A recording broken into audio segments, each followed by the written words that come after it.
Our business reporter, Innocent Semosa, is attending the event and joins us live now from Cape Town. A very good evening to you, Innocent. Good evening to you, Tammy, and our listeners and viewers at home. It's good to be alongside you. Good to be with you too. Now, you out in Cape Town.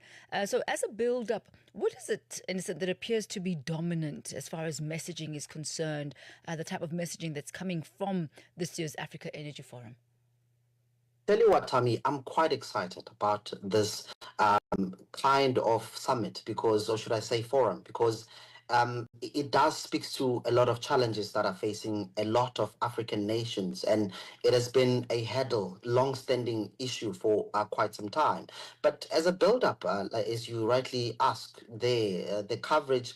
The dominant message emerging from this year's energy forum, Tammy, is how can we talk about industrialization, as you rightly indicated in your intro. We're talking about solving the energy challenges. Really, it's no longer about talk, but let's get the work on the ground. The conversation has now shifted, Tammy, from ambitious promises to really practical delivery.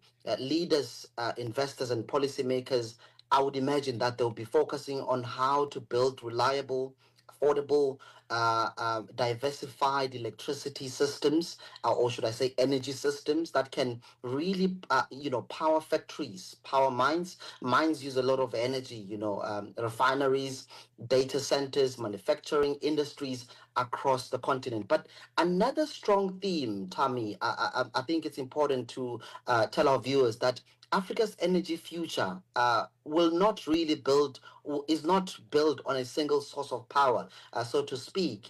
Instead, the forum, I would imagine that they'll be promoting an energy mix that combines renewable gas, hydropower, the issues around transmission, infrastructure, regional power ports, and where appropriate traditional energy sources to support economic growth and industrial development. So perhaps the most important take note here is that the discussion is no longer about electrification or energy access, but is the focus on using energy as a tool for value addition, job creation. I mean, unemployment, the numbers are simply not looking good, not only in the region, but in the continent as a whole. So, to keeping more of African mineral wealth and manufacturing value chain on the continent. So, delegates, Tabi, are asking how Africans can move from exporting raw materials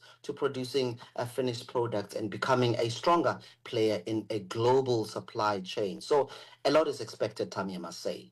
So industrialization really coming out there as a major theme. I mean, you just spoke now about the importance of the delegates linking this investment in the energy sector to growth, manufacturing growth, economic development, job creation across the African continent. Can you just expand a little bit on that?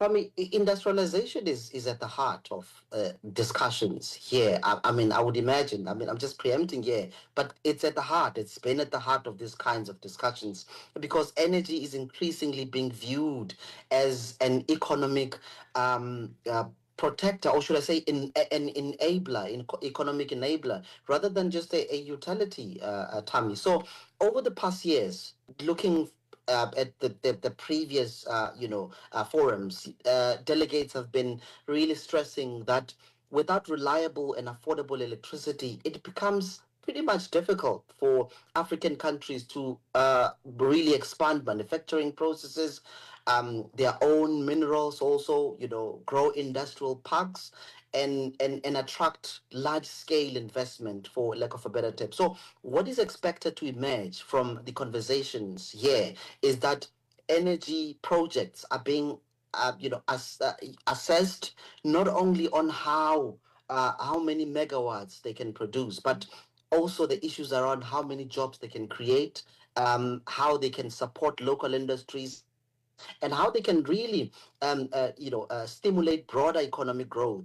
There's a strong focus, Tammy, should I say, a push for African investments to unlock value chain, to basically value chain in sectors such as mining, agriculture, manufacturing, and technology. So previously, Tammy, many delegates have argued that Africa has abundant natural resources. You and I know we spoke about this on this channel, but the truly benefit from how we benefit on this is the question, because the continent needs the energy infrastructure that allows these resources to really be processed and transformed locally. So I would imagine that that's why I guess the link between energy industrialization and job creation has become one of the defining themes of